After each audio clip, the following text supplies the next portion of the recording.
Nah, alhamdulillah hari ini kita bisa bertemu lagi di pembelajaran kimia. Hari ini kita bahas tentang unsur-unsur periode keempat. Saya akan share screen untuk memulai pembelajaran kita.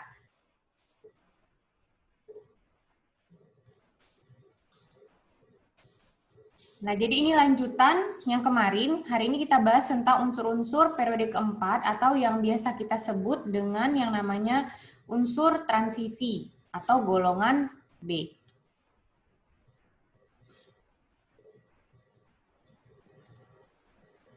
Nah, adapun indikator pembelajaran kita pada hari ini yaitu yang pertama, siswa dapat menjelaskan sifat fisika dan sifat kimia dari unsur-unsur periode keempat. Kemudian siswa dapat menjelaskan manfaat dan proses pembuatan unsur-unsur periode keempat atau logam transisi. Nah, langsung saja kita lihat unsur periode keempat atau unsur transisi. Kenapa dia dikatakan unsur periode keempat? Karena semua kelompok atau atom-atom yang terdapat di unsur periode keempat itu berakhir di nomor kulit keempat. Nah, dikatakan logam transisi karena dia berakhir di subkulit 4S ditambah 3D ya. Karena berakhir di subkulit S tambah D, sehingga dia digolongkan ke golongan transisi atau golongan B. Nah, kelompok dari unsur periode keempat itu ada Sc, ada titanium, vanadium, krom, kemudian ada mangan, ada besi, ada kobalt, ada nikel, ada tembaga atau cuprum, dan ada zinc atau seng. Nah, kemudian logam transisi ini umumnya bersifat paramagnetik. Apa itu paramagnetik? Itu ya logam yang dapat ditarik oleh magnet. Nah, memiliki orbital D yang mengandung elektron tidak berpasangan. Jadi kenapa dia dapat ditarik magnet? Karena di subkulit atau orbital D-nya masih terdapat elektron yang tidak berpasangan. Artinya orbitalnya masih terisi satu elektron. Nah, kemudian logam transisi juga memiliki warna nyala yang bermacam-macam, tergantung tingkat energinya. Nah, kemudian tingkat energi yang dapat berpindah-pindah dan menyerap sinar tampak. Nah, jadi tingkat energi atau gelombang, panjang gelombang yang berbeda-beda menyebabkan logam transisi ini memiliki warna nyala yang berbeda, tergantung juga dengan bilangan oksidasinya. Nah, saya sebutkan tadi bilangan oksidasi. Kalau kalian masih ingat, bilangan oksidasi dari alkali itu positif 1, hanya positif 1. Alkali tanah, bilangan oksidasinya positif 2. Berbeda dengan unsur periode keempat atau logam transisi ini. Kelompok dari unsur periode keempat memiliki beragam bilangan oksidasi untuk mencapai kestabilan. Ya, jadi tidak hanya satu bilangan oksidasi untuk logam transisi ini. Nah, kita lihat.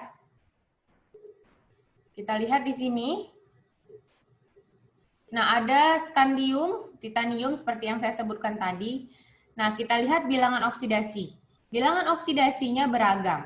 Lihat, skandium dan titanium itu bilangan oksidasinya positif 3, titanium itu positif 4. Dan ini yang sendirian, yang lainnya ini bermacam-macam. Seperti Fe, dia bisa Fe2 positif dan Fe3 positif. Makanya kalian jangan heran kalau melihat senyawa ada FeSO4 namanya. Kemudian nanti kalian temukan lagi ada Fe2SO4 3 kali. Karena itu Fe atau besi memiliki bilangan oksidasi yang beragam. Nah, biasanya wujudnya itu padat, kemudian dia mengkilap. Nah, kita lihat, ini sifat kemagnetannya atau dapat ditarik magnet atau tidak. Ada Sc sampai ke mangan itu sifatnya paramagnetik. Kemudian dari Fe sampai nikel sifatnya ferromagnetik. Sedangkan tembaga dan zinc itu sifatnya diamagnetik. Nah, apa itu paramagnetik, apa itu ferromagnetik, dan apa itu diamagnetik? Kalau ferromagnetik itu adalah logam atau suatu benda yang dapat ditarik oleh magnet dengan sangat kuat. Jadi sifat kemagnetannya paling kuat itu namanya ferromagnetik. Nah, di bawah ferromagnetik kita sebut dengan paramagnetik. Artinya sifatnya itu menurun atau lebih lemah.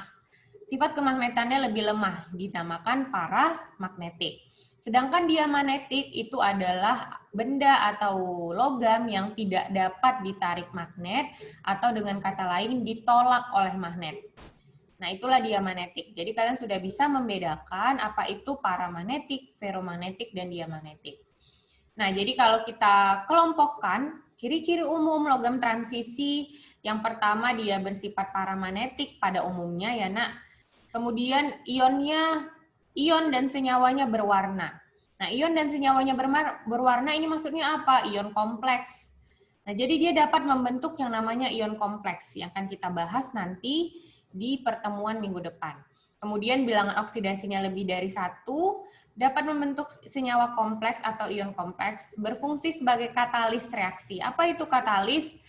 Nah, masih ingat nggak apa sih itu katalis, Nak? Itu atau mem untuk mempercepat reaksi, mem. Iya, benar. Jadi katalis itu adalah suatu zat atau senyawa yang ditambahkan untuk mempercepat reaksi, namun dia tidak ikut bereaksi. Artinya apa? Artinya di akhir reaksi dia masih dihasilkan dalam keadaan utuh. Gitu ya. Kemudian dia memiliki ikatan logam yang keras sehingga logam transisi semuanya konduktor yang baik.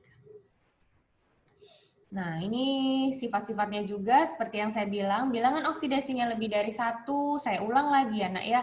Kemudian kecenderungannya dapat membentuk ion kompleks. Apa sih itu ion kompleks? Yang namanya ion berarti dia berupa ion positif dan ion negatif. Ada namanya kation kompleks dan ada namanya anion kompleks. Nanti kalau kita ada waktu sedikit, kita bahas di akhir tentang ion kompleks. Nah, kemudian senyawanya bersifat paramagnetik. Nah, tapi ada pula yang diamagnetik. Siapa tadi diamagnetik? Ada tembaga dan seng atau zinc. Nah, kebanyakan senyawanya berwarna karena subkulit D-nya belum terisi penuh atau masih ada elektron yang tidak berpasangan. Nah, umumnya titik didih dan titik lelehnya sangat tinggi. Dan dia konduktor yang baik untuk menghantarkan panas dan listrik. Itulah karakteristik dan keistimewaan dari unsur-unsur transisi periode keempat. Nah, kemudian langsung saja kita masuk ke kegunaan dari unsur dan senyawa dari unsur transisi. Yang pertama besi. Nah, besi sangat erat kaitannya dengan tubuh kita, di mana di dalam darah itu terdapat namanya besi. Nah, jadi bahwa pembawa oksigen dalam darah itu berupa zat besi, ya, atau di dalam hemoglobin. Kemudian dia dapat menyimpan oksigen dalam jaringan otot. Kemudian pembawa elektron dalam tumbuhan, hewan, dan bakteri, serta transfer elektron dalam tumbuhan dan bakteri. Nah, jadi di manusia, kemudian di hewan, tumbuhan juga terdapat besi dan manfaatnya. Kemudian bisa pembuatan baja. Nah, baja juga termasuk aliasi atau campuran beberapa logam yang membentuk suatu baja yang lebih kuat sifatnya dibanding penyusun awalnya. Nah, sekarang langsung ke prinsip pengolahannya. Prinsip pengolahan besi namanya proses tanur tiup. Nah, ingat ya, Nak ya, prinsip pengolahan besi atau Fe, nama prosesnya adalah proses tanur tiup. Nah, jadi proses tanur tiup itu yang pertama ada hematit. Apa itu hematit? Hematit, kalau kalian ingat di awal saya bahas, hematit adalah mineral yang di dalamnya mengandung banyak unsur besi. Nah, jadi hematit, kokas, dan batu kapur diletakkan pada puncak tanur dan ditiup udara panas. Kemudian kokasnya dibakar, kemudian hematitnya direduksi, kemudian pembentukan terak. Nah, jadi itulah proses dari tanur tiup. Umumnya prosesnya itu jarang ditanyakan ya, Nak ya. Jarang ditanyakan apanya itu namanya? Step-stepnya jarang ditanyakan. Umumnya itu hanya nama sebenarnya. Jadi lebih gampang kalian untuk mengingatnya. Nah, kita lanjut untuk kromium. Gunanya yang pertama itu adalah untuk penyepuhan logam atau elektroplating. Kemudian yang berikutnya, nah juga sebagai aliasi atau paduan logam, campuran beberapa logam. Contohnya itu ada namanya nikrom. Nikrom adalah campuran dari nikel, kromium, dan besi. Nah, kemudian stainless steel, yang kita tahu stainless steel itu tahan karat, itu juga campuran dari besi, kromium, dan nikel. Nah, kemudian campuran baja yang kuat. Nah, jadi umumnya logam transisi itu dipakai untuk aliasi logam atau membentuk baja. Nah, kemudian juga kromium digunakan untuk melapisi logam agar tahan karat atau tahan korosi. Nah, kemudian kromium dikromat atau Cr2O72 negatif dan kromat digunakan secara luas untuk zat oksidator. Nah, jadi biasanya kalian pernah lihat motor tetangga kalian itu dikrum, mereka bilangnya dikrum ya nak ya. Jadi dikrum itu ya seperti ini, jadi dia kan bagian dari motor ini adalah besi. Jadi dia dilapisi dengan yang namanya kromium atau orang awam sebutnya dikrum. Jadi membentuk lapisan yang tahan karat, kemudian juga cantik karena dia mengkilap. Karena sifat krom itu lebih mengkilap dibandingkan dengan besi. Nah, jadi selain dapat melindungi dari korosi, juga estetikanya dapat ya nak, dari kromium ini. Nah, bagaimana proses pengolahan kromium? Proses pengolahan kromium dinamakan proses Goldsmith. Namanya adalah proses Goldsmith. Reaksinya seperti ini. Jadi Cr2O3 ditambah dengan aluminium akan menghasilkan Al2O3 ditambah dengan 2Cr. Didapatkanlah kromium yang murni. Nah, selanjutnya adalah tembaga. Nah, tembaga atau Cu atau cuprum adalah kawat penghantar listrik pipa air karena tidak reaktif. Aliasi, misalnya aliasinya itu adalah perunggu, perunggu juga ada campuran tembaga di dalamnya. Kemudian fungisida, fungisida artinya dia bisa menahan jamur ya, dan herbisida. Kemudian aliasi kuningan, jadi kuningan juga campuran dari tembaga dengan zinc atau seng untuk kabel listrik. Kemudian aliasi perunggu, perunggu itu campuran dari Cu dan Sn, tembaga dan timah untuk mendali. Misalnya mendali yang kita gunakan itu dari perunggu. Nah, prinsip pengolahan dari tembaga itu namanya reduksi kalkopirit. Namanya adalah reduksi kalkopirit. Nah, jadi tahapannya ini. Tahapan terakhir itu adalah elektrolisis atau pemurnian dari logam. Didapatkanlah logam Cu yang murni. Namanya adalah reduksi kalkopirit. Nah, selanjutnya adalah nikel atau Ni. Nah, nikel juga campuran dari yang saya bilang tadi, stainless steel, campuran dari Fe, kemudian Ni yang tahan karat, dan dia aliasi dari alnico, Al, Ni, dan Co untuk magnet. Nah, sekarang itu kobalt. Nah, kobalt dia pembuatan aliasi baja pada temperatur tinggi. Nah, baja dia sama ya, jadi dia juga termasuk komponen dari pembuatan baja. Nah, dia juga pembuatan pewarna keramik, gelas, dan industri cat. Jadi kobalt ini dimanfaatkan untuk pewarna pada keramik, gelas, dan industri cat. Kembali lagi, kenapa bisa menjadi pewarna? Padahal dia berupa logam. Karena senyawa atau ion dari logam transisi umumnya berwarna. Akibat adanya elektron tidak berpasangan di subkulit atau orbital D.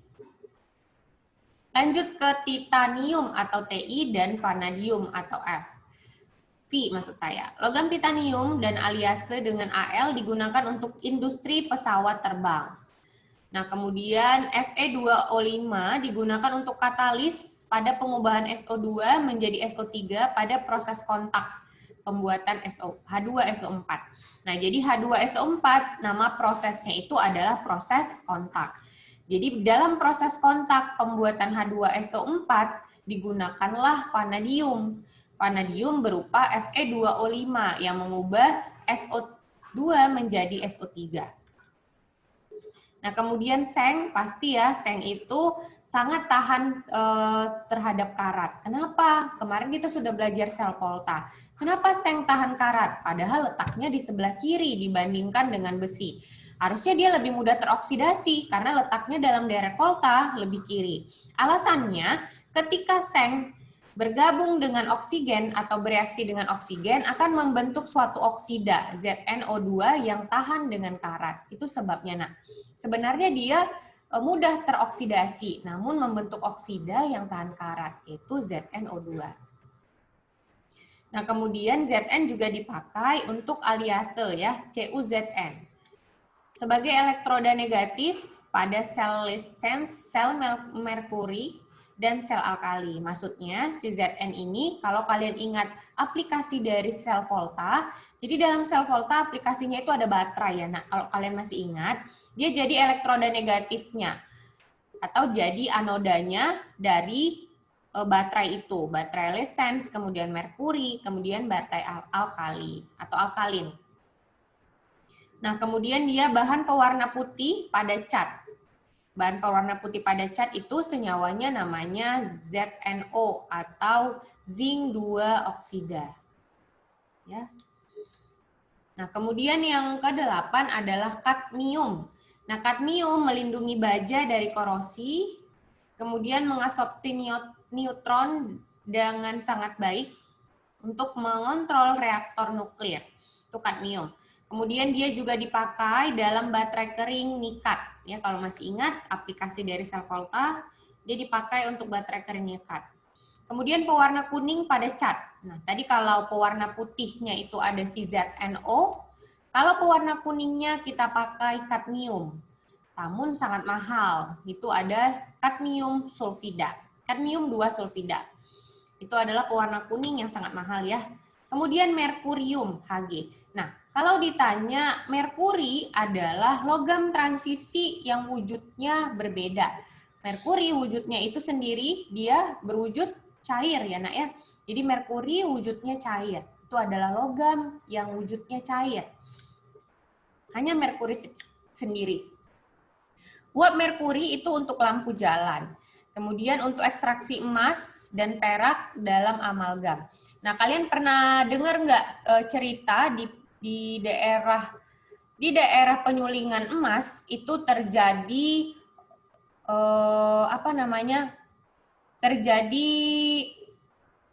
pencemaran dari merkuri. Kenapa terjadi pencemaran merkuri? Jadi ikan-ikan di situ pada mati karena merkuri. Karena apa? Karena pada saat menyuling emas digunakanlah merkuri. Akibatnya, merkuri yang tadi tidak terbuang dengan baik, terbuang ke perairan dan menyebabkan biota di dalam perairan itu mati. Nah, jadi merkuri ini sangat berbahaya dan penggunaannya sangat banyak. Jadi harus lebih hati-hati dalam memanfaatkan suatu senyawa kimia. Nah, kemudian fenil merkurium asetat dan senyawa organomerkurium yang lain bersifat fungisida dan germisida. Nah, kemudian untuk mengisi termometer, barometer, dan manometer. Jadi kalau kalian lihat, pengisi dari termometer itu ada dua, nak. Bisa alkohol, bisa merkuri. Jadi kalau kalian lihat, di dalam termometer, di dalamnya itu ada warna merah, ya kan? Ada nanti warnanya tidak merah. Nah, itu yang membedakan dia itu adalah merkuri, isinya merkuri atau alkohol. Nah, jadi kalau untuk termometer yang diisi dengan merkuri, kalian harus hati-hati ketika nanti kalian memecahkan termometer itu. Ya, jadi untuk pencegahannya ketika termometer merkuri itu pecah dan merkurinya itu tersebar, kalian harus tutup dia dengan tanah. Ya, tidak boleh kalian elap dengan elap biasa. Harus kalian tutup dulu dia dengan tanah. Nah, kemudian merkurium juga ditemukan dalam beberapa obat-obatan. Nah, jadi sudah selesai pembahasan kita tentang unsur-unsur periode ke-4. Nah, jadi saya akan bahas sedikit tentang yang namanya ion kompleks. Nah, tadi saya sebutkan kepada kalian di dalam senyawa logam transisi atau unsur-unsur periode ke-4 ini dapat membentuk yang namanya ion kompleks. Nah, saya tuliskan apa sih itu namanya ion kompleks? Sebenarnya nanti ini kita bahas di pertemuan selanjutnya ya, nak ya. Tapi karena masih ada waktu, kita bahas sedikit. Kenapa keriting gini ya tulisan saya? Keriting ya, nak ya, kelihatannya ya? Iya, Mem. Iya. Kenapa ya? Nah, ion kompleks. Nah, yang namanya ion, yang saya bilang tadi, ion itu terdiri dari dua ya, nak. Ada namanya kation kompleks. Kemudian ada yang namanya anion kompleks. Nah, namun karena di sini ada kata kompleks, berarti berbeda dengan kation dan anion yang umumnya kita ketahui. Jadi, ion kompleks adalah ion yang terbentuk antara logam transisi golongan transisi, logam transisi dengan yang namanya ligan. Nah, jadi ion kompleks itu adalah ion yang terbentuk dari logam transisi dengan ligan. Nah, ikatan yang terbentuk antara mereka berdua namanya ikatan kovalen koordinasi. Nah, ini dasarnya ya, Nak ya. Ini dasarnya. Dia terbentuk dengan ikatan kovalen koordinasi. Nah, apa itu ligan? Ligan ada dua, Nak. Ada ligan netral, ada ligan yang bermuatan. Tangan saya basah ya. Nah, ada ligan yang bermuatan. Sampai sini bisa diikuti, Nak? Sampai sini bisa diikuti? Bisa. Nah, Bisa, ligan netral adalah ligan yang tidak memiliki ion. Artinya ada siapa di situ? Ligan netral di dalamnya ada H2O. Kemudian ada aquo, kita sebut di dalam ion kompleks di sini. Kemudian ada amin, ada NH3, dan ada yang lain-lain. Kan dia tidak ada muatannya, makanya dia disebut dengan ligan netral. Kemudian ligan bermuatan adalah semua anion yang bermuatan. Ada siapa itu? Ada golongan halogen, ada F negatif, Cl negatif, Br negatif, I negatif. Kemudian ada siapa lagi? Ada sulfato. Nah, ada sulfato, kemudian ada siapa lagi? Anion bermuatan. Cl negatif, Mem. Iya, ada nitrito, ada nitrato, kemudian ada siapa lagi, Nak? Cl negatif. Iya, ada siano, ya. Kemudian ada siapa lagi? Ayo, ada PO4 3 negatif. Jadi, ligan itu ada dua, ada ligan netral, ada ligan bermuatan. Inilah golongannya. Nah, kemudian di sini ada yang namanya bilangan koordinasi. Nanti kalian akan dengar ada namanya bilangan koordinasi. Apa itu bilangan koordinasi? Jadi bilangan koordinasi adalah jumlah ligan yang diikat oleh logam transisi. Nah, jadi bilangan koordinasi itu menyatakan jumlah atau sigma, jumlah ligan yang diikat oleh logam transisi.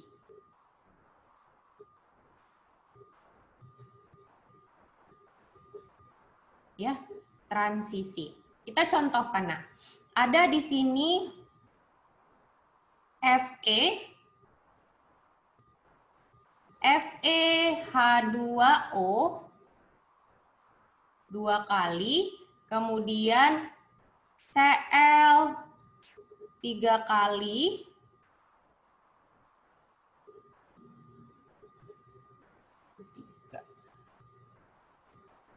minus. Lihat, kita lihat ini, Nak, contohnya. Fe H2O 2 kali, Cl 3 kali, negatif. Artinya ini apa? Anion atau kation kompleks? Karena di sini muatannya negatif, maka dia termasuk ke dalam anion kompleks. Bisa ya, Nak ya? Nah, apa itu bilangan koordinasi? Adalah jumlah ligan yang diikat oleh logam transisi. Kita lihat di sini.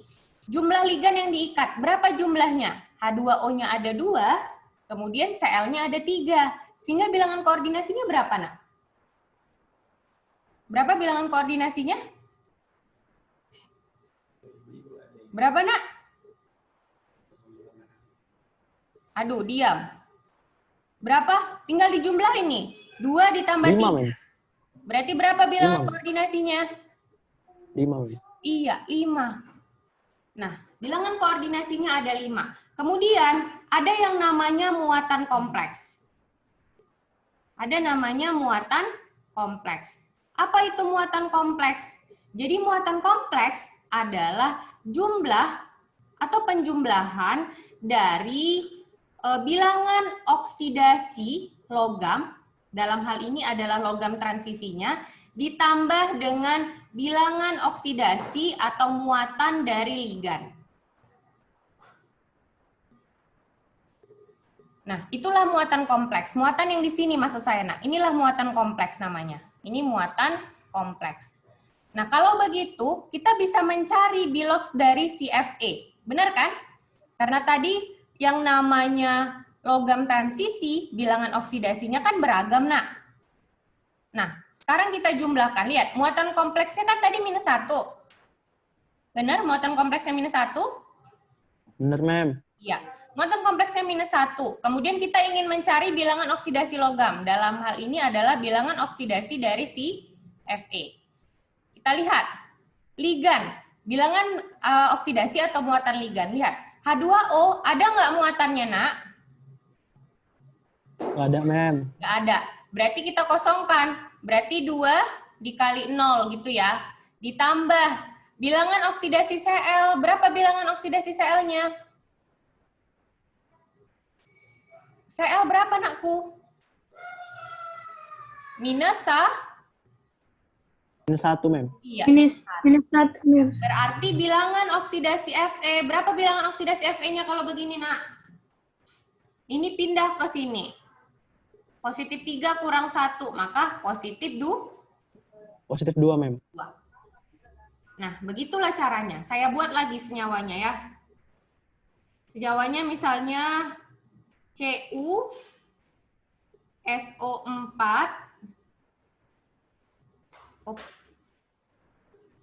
SO4 2 kali, kemudian H2O 3 kali, Cl.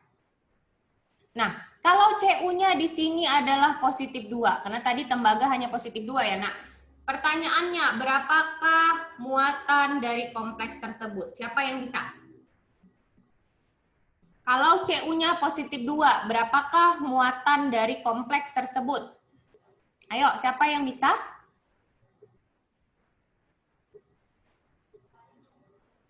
Kalau Cu-nya positif 2, berapakah muatan dari kompleks tersebut? Bisa, nak? Mem, saya coba ya, Mem. Boleh, ayo. Nah, itu yang H2O-nya kan nggak ada kan. Jadi itu pasti 0. Oke. 3 kali 0. Oke. Oke, simpen dulu. Habis itu SO4 2 kali itu ada muatannya itu pasti, Mem. Itu pasti 2 kali -2. Oke, Bener, terus. Ini dijumlah dong ya. Karena kan apa? Karena Ya, muatan kompleks itu penjumlahan dari bilox dari logamnya dengan bilox ligannya. Kemudian apalagi, Amri? Cl itu -1, Mem. Iya, Cl-nya -1. Berarti berapa totalnya, nak? 2 kali -2, -4 tambah 2, -2, -2 tambah -1, -3, Mem. Iya, -3. Gitulah caranya. Udah bisa ya? Begitulah caranya Bisa. untuk menentukan muatan kompleks dan bilangan oksidasi logamnya. Sekarang kalau ditanya berapakah bilangan koordinasi dari kompleks tersebut? Apa jawabannya, nak? Bilangan koordinasinya berapa? 5, Mem. Iya, berapa? 5, Mem. 6, nak. 2 tambah 3, ini 1 nih. Oh iya. 6 ya? Oh. Oke, nah inilah sekilas gambaran umum tentang yang namanya senyawa ion kompleks. Nah, ada ion kompleks, ada yang namanya senyawa kompleks. Sedikit lagi ya, nak ya. Agar nanti pembahasan di minggu depan itu sangat banyak, jadi kita cicil di hari ini. Kita lihat. Nah, ada namanya senyawa kompleks. Kalau senyawa kompleks berarti ada gabungan dong ya. Jadi senyawa kompleks itu gabungan antara kation kompleks dengan anion kompleks. Itu dia ya. Namun bisa aja seperti ini, nak, bentuknya. K, kemudian seperti ini, Fe, H2O2 kali Cl 3 kali. Nah, begini bentuknya. Kalau senyawa kompleks, kalian tidak akan temukan lagi ada muatan di atas. Caranya begini, lihat. Di depan pasti positif. Di belakang pasti negatif, gitu ya. Kalau senyawa, benar kan? Kita lihat. Berarti kita lihat, K adalah golongan alkali. Golongan alkali muatannya positif 1. K positif. Kalau K-nya di sini positif 1, yang namanya senyawa, dia jumlahnya harus 0, kan? Maka di sini, ini merupakan negatif. Fe, H2O2 kali, Cl 3 kali negatif. Benar kan? Inilah namanya senyawa kompleks. Dia bisa gabungan antara kation kompleks dan anion kompleks. Bisa juga dia seperti ini, Nyak. Nah, hanya kation biasa yang digabungkan dengan anion kompleks. Gitu ya. Bisa juga nanti kebalikannya. Kation kompleks digabung dengan anion biasa. Bisa dipahami, Nak, untuk senyawa kompleks dan ion kompleks? Bisa, Mem. Oke, alhamdulillah ya. Nah, jadi pertemuan berikutnya kita akan bahas tentang tata nama ion kompleks, kemudian kita bahas tentang hibridisasinya, kemudian kita bahas tentang bentuk molekul dan sifat kemagnetannya. Nah, jadi sampai sini dulu pembahasan kita. Jika ada pertanyaan, saya silahkan. Ada, Nak? Oke, tidak ada. Nah, saya harap kalian belajar lebih lagi di rumah, kalian buka lagi modulnya, kalian kerjakan. Untuk modul dan PPT hari ini belum saya kirim ke WhatsApp, nanti saya kirim. Kalian tinggal mengerjakan kuis psikologi aja. Nah, saya harap kalian melengkapi juga, ingatkan teman-temannya, saling mengingatkan untuk melengkapi tugas-tugasnya. Kemudian ada juga saya lihat yang kelas 12 belum mengerjakan penilaian tengah semester ya, Nak ya, ada beberapa orang. Saling mengingatkan, ingatkan temannya. Saya akhiri dengan Assalamualaikum warahmatullahi wabarakatuh. Waalaikumsalam warahmatullahi wabarakatuh. Thank you, Mem. Terima kasih, Mem.